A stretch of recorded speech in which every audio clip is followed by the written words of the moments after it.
Did you know you can make good monthly income selling put options?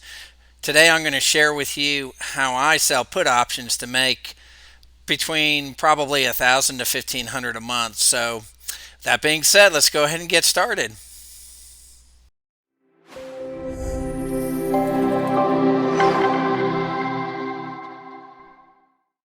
Welcome to my Easy Investing Income YouTube channel. Today I'm going to share with you how selling put options you can make a good, nice, steady monthly income.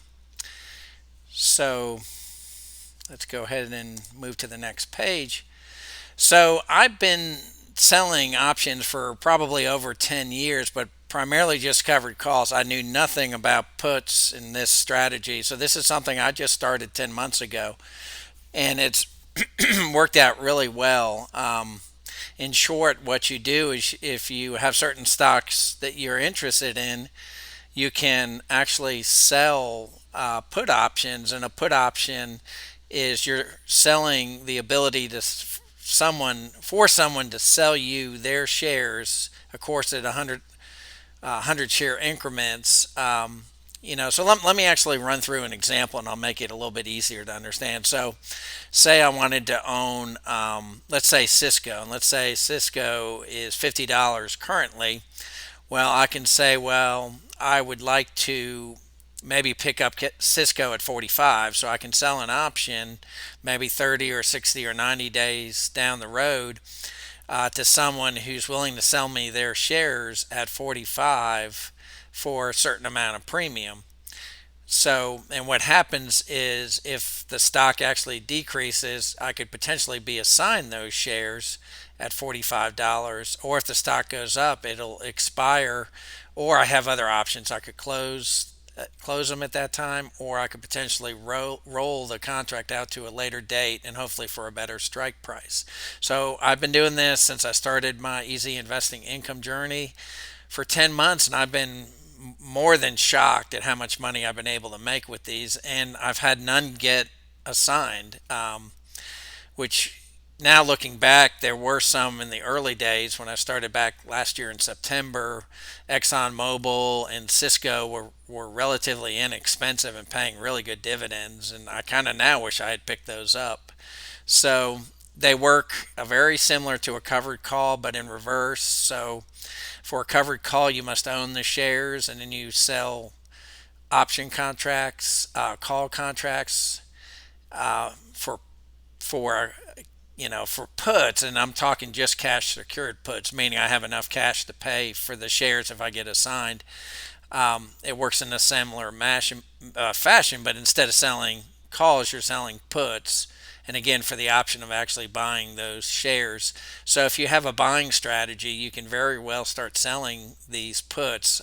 Again, they're one of the least risky strategies, right there alongside covered call strategies. So um, also, one thing that I also learned that I'll talk about in an upcoming video is what's called a credit spread. And in a way, I use a credit spread with the cash secured aspect to make it even less risky. So, in a sense, it's still a cash secured put, but then I buy the farther outside arm in addition to what I had purchased or what I had sold. Again, let me give you an example because it gets confusing.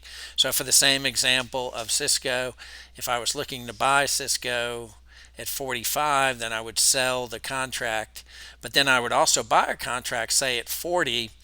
That way it limits my risk, also limits the margin. So instead of having to have enough cash or margin to cover the full amount of buying those 100 shares, I only have to cover, the 45 to 40, which is $5 times 100, which is a $500 margin minus any premium that I take in.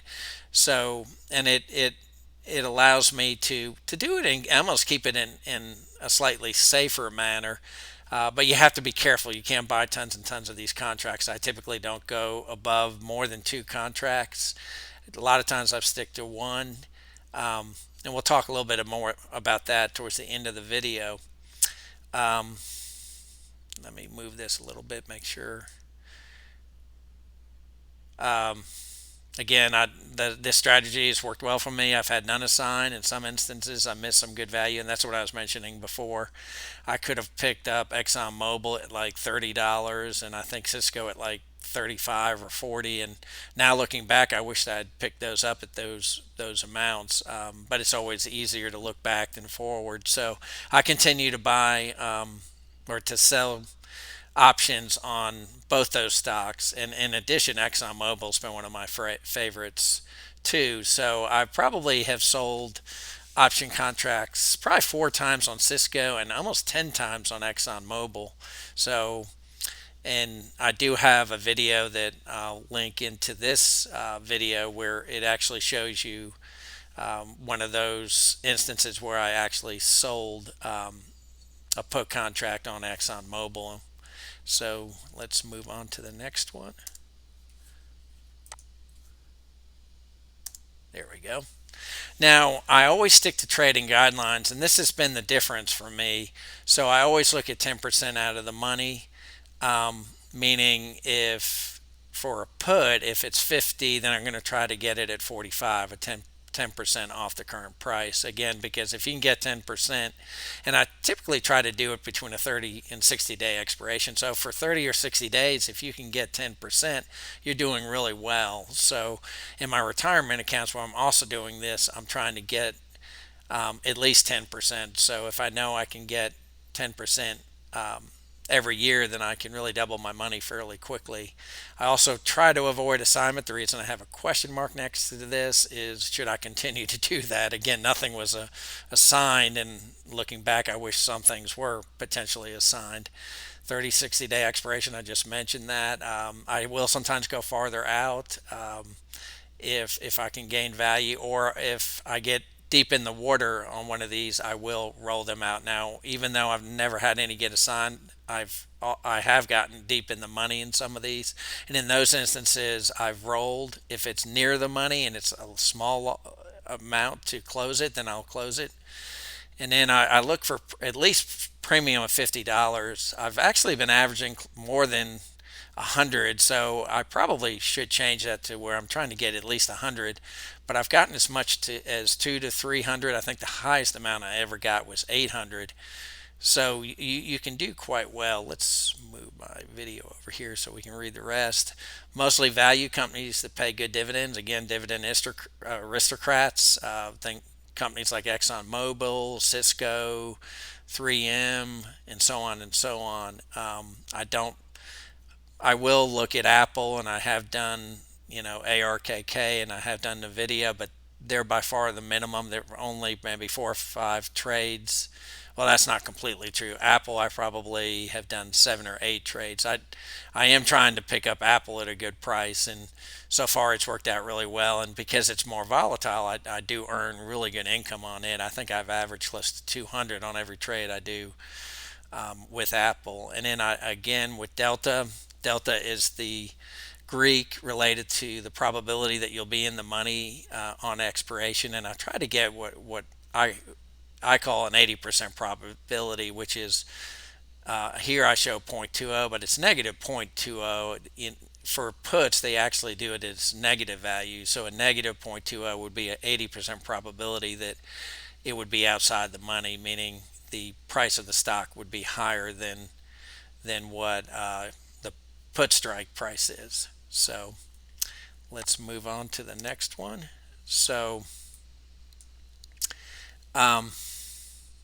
again, at the time of this video, I'm looking at XOM, and which is ExxonMobil and Cisco. I'd like to sell a cash secured put on one, if not both of those, and I'm going to include at the end of this video how to do that in Schwab. I'll share, an actual trade that I'm going to perform hopefully today. Yesterday the market was down. Today is June. I think it's June 17th, and we had the market went down a little bit yesterday and maybe down again today. So, and again, like I mentioned before, I've sold XOM or ExxonMobil 9 times, and in that time period, it's gone from 30 to 64. So I could have picked it up at $30, and similar with Cisco, it started at 36. My first strike was 30. 36. Most of them have expired, and now it's at 54. So again, if I had picked it up at 36, I could have had a pretty good return. So I may change my strategy going forward. I may take a little bit more risk with some of these, but I may wait until another correction to take a little bit more risk. Right now, the market is so high, I don't want to pay huge amounts of money. Both of these stocks are good values still. I heard on one of my favorite podcasts, the Invest Talk podcast, that he felt like, or the main person on that podcast felt like XOM or ExxonMobil was still a good value, and it's again, I think it's around 64. Is that what I wrote here? Yeah, 64.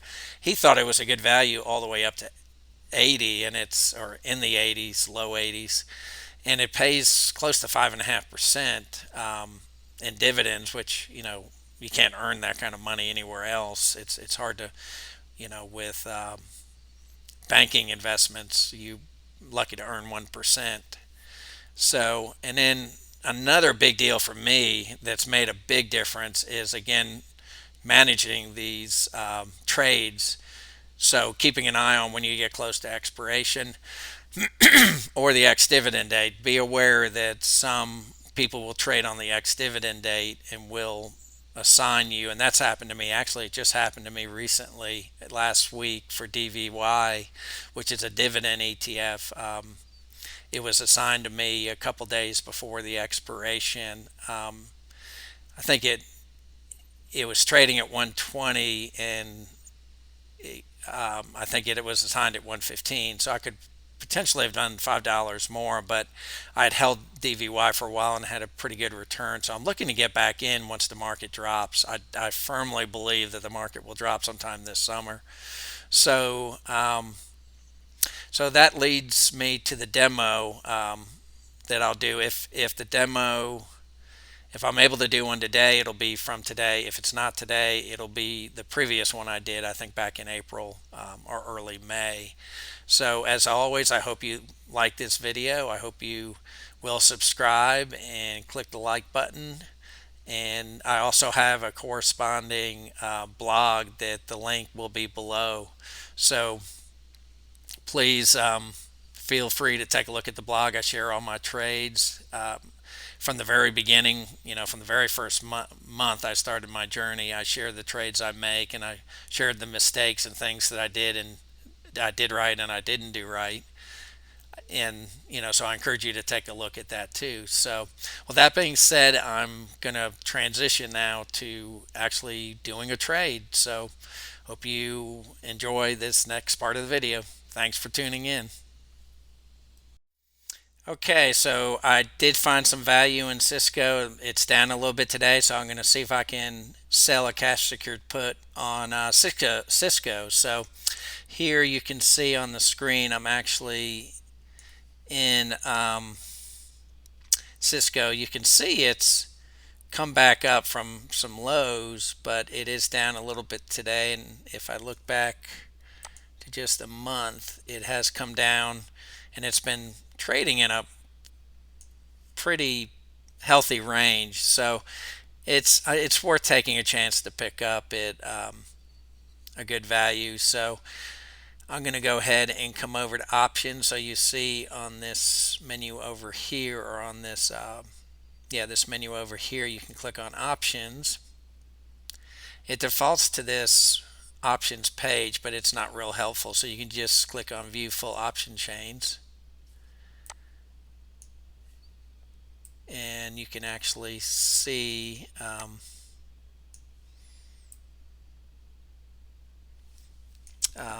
you can see now the option change. You can see that the puts, this is the puts on the right.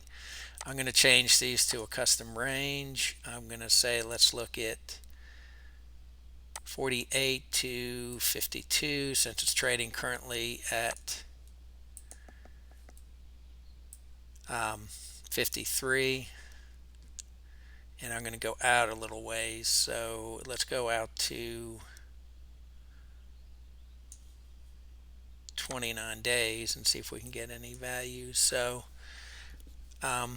21, so I could earn $21 or maybe 28 to 30. So not enough premium for me. Again, I like to get at least 50, preferably more like 100. So let's, up here we can do expand all. So let's see if we can find some more premium. So here we're at 30, what is that, 36 days. We're getting a little bit more premium. So at 50, we're getting between 36 and 41. The last was 72, but you got to kind of compare these two values to see what you could get. So 51, I could get between 54 and 66, above the 50. So I'm finding a little bit of value. And so over here for July 30th, 43 days, you're talking, and I'm hoping to get it more like 50. So I checked, and let's see if for 50, and I'm using my phone here. For some reason, it doesn't show delta on the Schwab page, but if I look, so here's expiring on July 30th, and I've got 50 pulled up, and the delta is negative 0.2066. So that's like a 79.94% probability, and that's for $50. So that's about where I want to go. So that's this here, and it's not the best premium here. So let's go out a little bit more. So let's look at 40, what is that, 49? And then that would be 64 days, a little bit outside the range I typically like to go. But again, I'm using my phone here to look at 64 days. I'm going to look at, that's 49 for $77. And the delta is negative 0.22. And I would earn 72. So let's see what 48 is. Negative 0.1788. So that's actually more like an 83% chance of probability. And since I really want to pick up CSCO, I'm really willing to take a little bit more risk. So I am probably going to do 2 contracts. So if I click on trade, and sorry for moving my little screen around, I'm trying to hide my account number. Let me make this a little bit larger and put this up here. Just don't want to broadcast my account number to the whole world. Okay, so now what I can do is I can say I want to sell to open, so I'm selling a contract. I want to do a quantity of 2. I want to do a market order, and you can see I'd make $154. And because this is 2, it's going to be, you got to take the, what is it, 49. So you're talking almost 9,000 in margin or cash minus whatever cash you have. And you see I got 41,000 up here to play with. So I've got plenty of cash. So I'm going to go ahead and jump on this. And again, the reason I do a market order is if you can also do a limit, and you could say, well, I don't want to get this unless I can make 170, or you can set a certain value. I've tried that, and I ended up spending all day trying to get $10, $20 more, where really I want to do this part-time. I want to come in, make the trade, be done, move on, do about 10 to 15 trades a month, spend maybe 4 or 5 hours a month, and that's what I've been able to do. So that's why I'm not playing with, I'm doing strictly a market order, and you'll see so now I'll review the order, and here it just confirms what I was thinking. I would make about $160. Now I'm going to do place the order, and again I'm moving this around to cover up my account number. So it shows that it actually went through, and here's this, you click on this and you can get the status, and you can see it went through. So I actually made 76 cents, which I think is a little better. So a lot of times you can do a little bit better. So 76 would be, um, you're talking 150. So I made closer to 150 on each of these trades, which isn't bad. And again, I want to own Cisco. So at 49, I think the dividend is probably over 3%, and it's a good company. So that's pretty much how you do a cash secured put. It's relatively simple. I probably would have done it even quicker if I wasn't copying this video and setting this up to share with you guys. So again, thanks for joining me. And as always, subscribe. I'm going to release more of these videos, hopefully once a week. And if you have any questions, please add comments. Take a look at my blog. I've got more information over there related to not just selling options, but dividend investing as well as becoming financially independent. How do you know if you're financially independent? I'll share a video about that up above. So again, have a great day. Happy investing, and for those fathers here, happy Father's Day, early happy Father's Day, since Father's Day is Sunday. So everyone have a great day. Thanks. Bye.